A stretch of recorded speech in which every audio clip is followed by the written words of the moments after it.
Morning বন্ধুরা, চলে এসেছি আমার নিচে যে একতলায় শিম গাছটা আছে তার কাছে। না এলে আপনাদের দেখাতাম কি করে বলুন। তো এই দেখুন আমার এই গাছটাতে কি হারে শিম হয়েছে।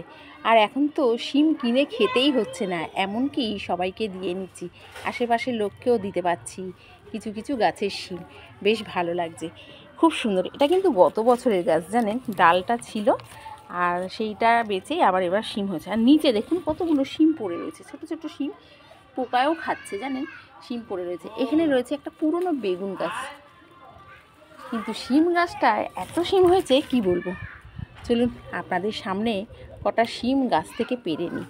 ভীষণ সুন্দর শিম হয়েছে। এই রকম শিম গাছ যদি আপনাদের বাড়িতে থাকে, এই বছর তো শিম হলো, কিন্তু এই গুঁড়াটা কখনোই তুলে ফেলবেন না, তাহলে এর পরের বছরে আপনারা এত শিম পাবেন কি বলবো। তাহলে বন্ধুরা, ভিডিওটা আছে এইটুকু, টাটা।